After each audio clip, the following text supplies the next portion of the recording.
नमस्कार, वंदे मातरम।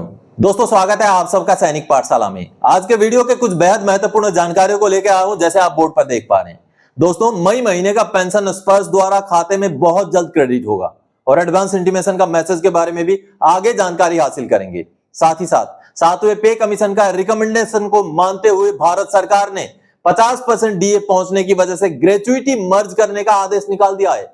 ऐसे में और एक सवाल खड़ा होता है कि क्या अब भारत सरकार 7वें पे कमीशन के उसी रिकमेंडेशन को मानते हुए 50% बेसिक को भी मर्ज करने का आदेश निकालेगी? इसके बारे में बकायदा आपको ऑर्डर्स दिखा के आगे समझाऊंगा।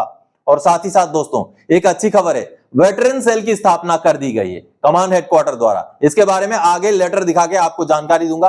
कई सारे आपके समस्याओं को समाधान करने के लिए हो सकता है ये वेटरन सेल काम का हो, और आगे उसका मोबाइल नंबर भी आपको बताऊंगा। और साथ ही साथ दोस्तों, बहुत सारे पेंशनर्स को आधा अधूरा एरियर मिला है। अब मई के महीने में ऐसे बहुत सारे पेंशनर्स को एरियर का भुगतान हो रहा है, उसके बारे में भी जानकारी हासिल करेंगे। साथ ही साथ 8वें पे कमीशन का कमिटी गठन करने का काम बहुत जल्द हो जाएगा। इसके ऊपर एक रिलायबल जानकारी आई है, उसके बारे में भी आगे जानकारी दूंगा। तो इन्हीं विषयों को लेकर आगे बढ़ेंगे। आगे बढ़ने से पहले हमेशा की तरह मेरा आप सबसे आग्रह है, अगर सैनिक पाठशाला चैनल के वीडियोज आप देख रहे हैं लेकिन फिर भी चैनल को सब्सक्राइब नहीं किया है, तो पहले चैनल को सब्सक्राइब कर लीजिए। दोस्तों, वीडियो देखने वाले बहुत संख्या में पेंशनर्स हैं, लेकिन उनमें से बहुत संख्या के पेंशनर्स बगैर सब्सक्राइब किए ही वीडियो देखते हैं। ये सामने आप आंकड़ा देखिए, जिसमें से सब्सक्राइब करने वाले से ज्यादा नॉन सब्सक्राइबर्स पेंशनर्स की तादाद ज्यादा है देखने वालों में से।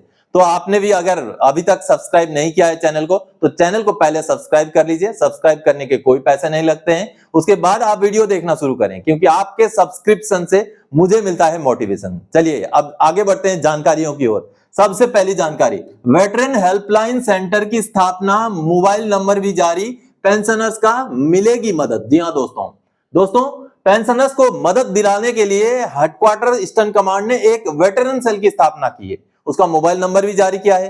चलिए सीधा सीधा लेटर देख लेते हैं। दोस्तों, ये जो लेटर जारी किया गया हेडक्वार्टर ईस्टर्न कमांड की तरफ से, यहां पर हेडक्वार्टर ईस्टर्न कमांड ने जो जानकारी दी है ये काबिले तारीफ है। 17 मई 2025 का ये लेटर है और हेडक्वार्टर ईस्टर्न कमांड ने एक वेटरन हेल्पलाइन सेंटर की स्थापना की है।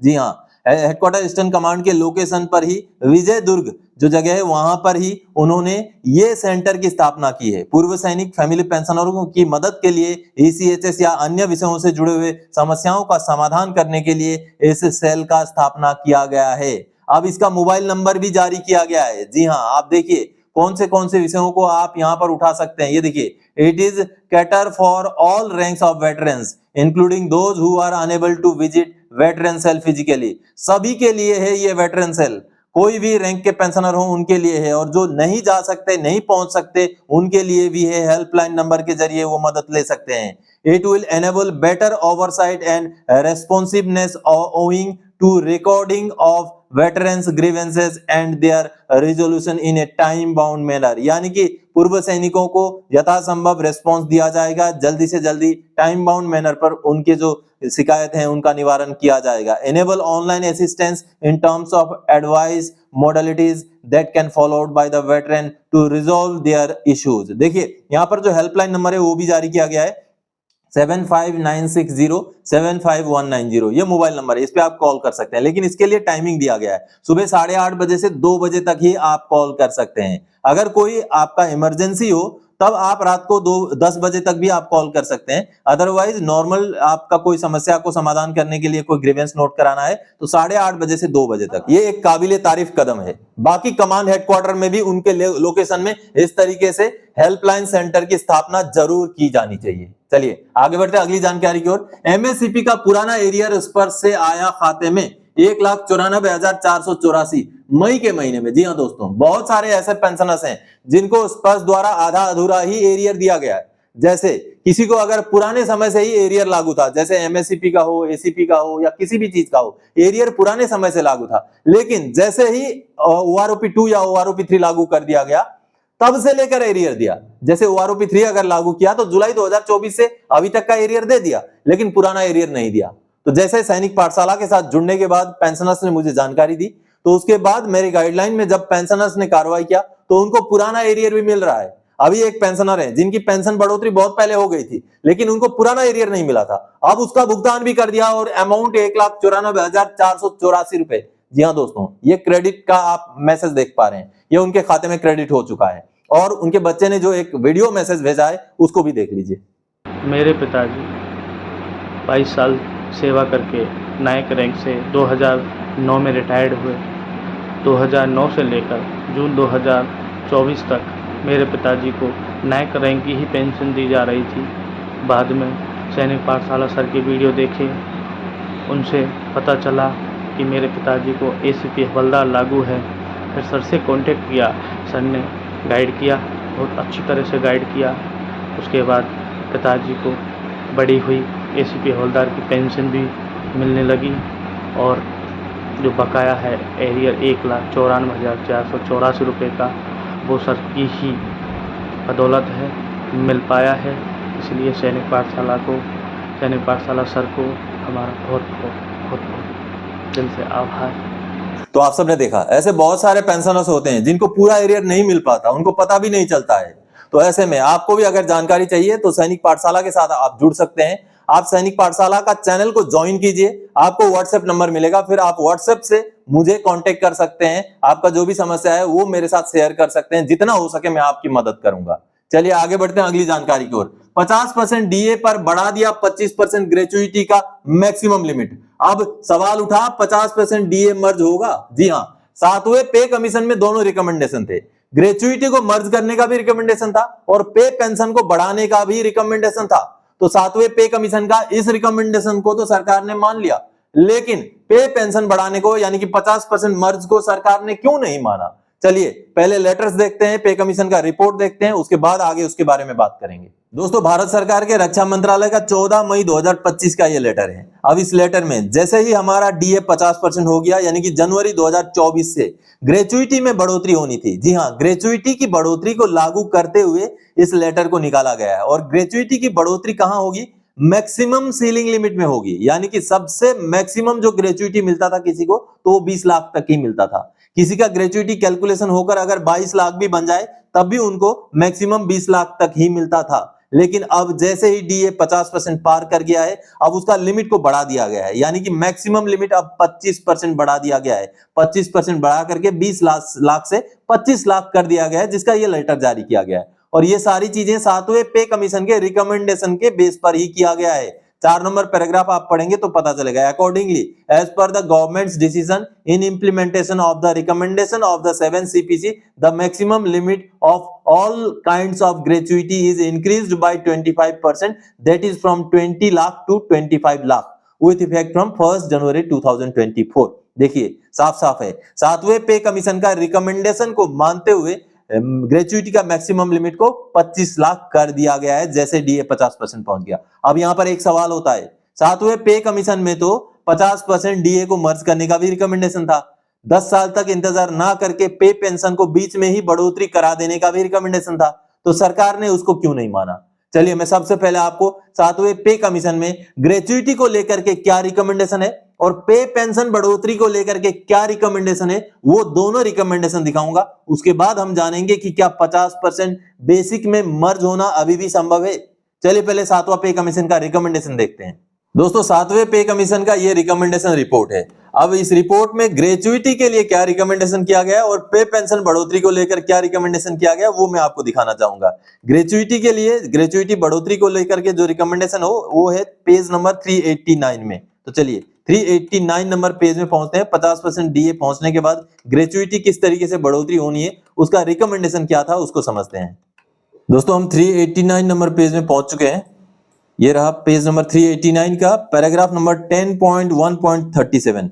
इसमें ग्रेचुइटी को लेकर रिकमेंडेशन किया गया। ये जो बोल्ड में लिखा हुआ है ये देखिए, the commission recommends enhancement in the ceiling limit of gratuity from the existing 10 lakh to 20 lakh from 1 जनवरी 2016। 1 जनवरी 2016 से ग्रेचुइटी पहले 10 लाख था, उसको 20 लाख किया गया। उसके बाद the commission further recommends as has been done in the case of allowances that are partially indexed to dearness allowance, the ceiling on gratuity may increase by 25% whenever DA rises by 50%। यानी जब भी DA 50% बढ़ेगा तब gratuity का ceiling limit को 25% बढ़ोतरी कर दिया जाएगा। ये ग्रेचुइटी के लिए सातवें पे कमीशन में साफ साफ रिकमेंडेशन है। अब इस रिकमेंडेशन को मानते हुए सरकार ने ग्रेच्युइटी की बढ़ोतरी को हरी झंडी दे दी है और लेटर निकाल दिया जैसे आपने देखा।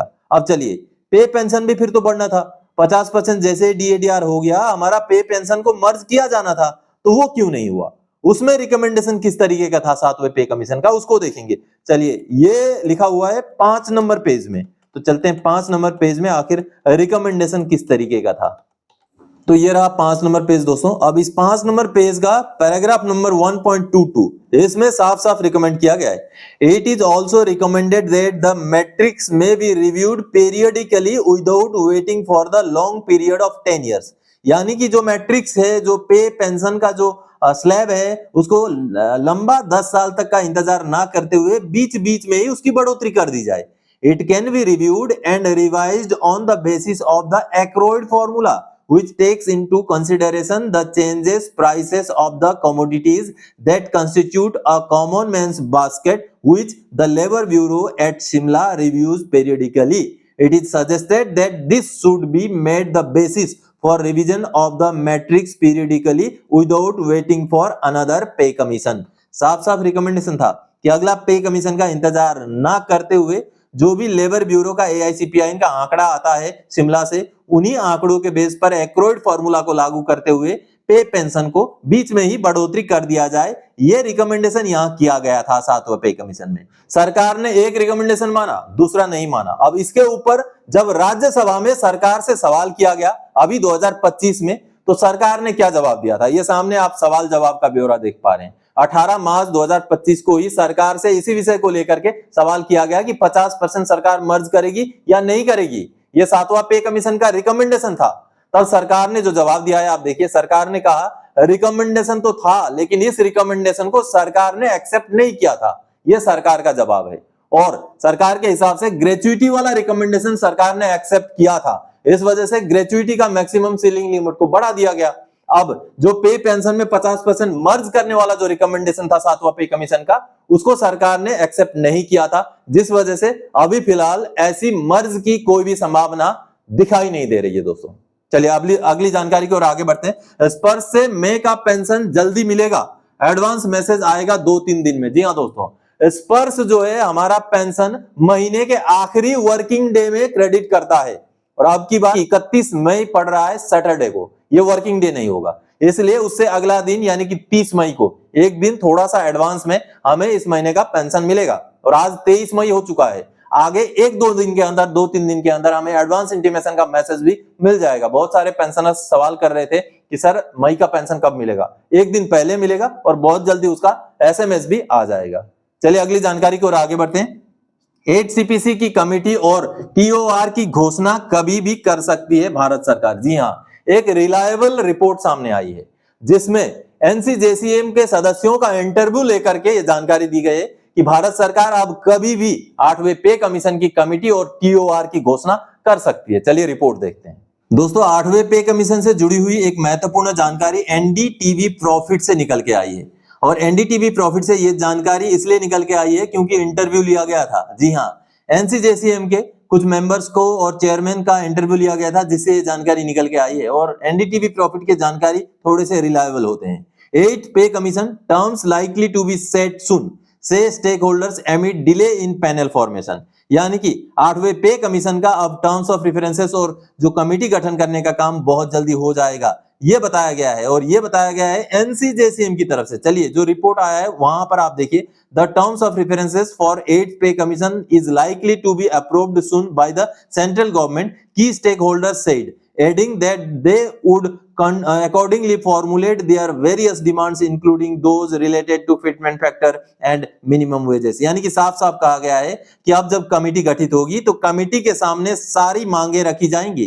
पे कमीशन का फिटमेंट फैक्टर की मांगे हो, बाकी मिनिमम वेजेस का मांगे हो, जो भी मांगे हो 8वें पे कमीशन का कमेटी के सामने रखी जाएगी। ये साफ साफ कह दिया गया है एनसीजेसीएम की तरफ से। देखिए, we expect the terms of references to get the government's nod soon, it should be approved at the earliest। said Shiv Gopal Mishra, Secretary, Staff Side of the National Council Joint Consultative Machinery during a conversation with ndtvprofit.com। यानी कि NDTV profit से बात करते हुए शिव गोपाल मिश्रा जी ने कहा है कि बहुत जल्द सरकार अब 8वें पे कमीशन की कमेटी को घोषित करेगी।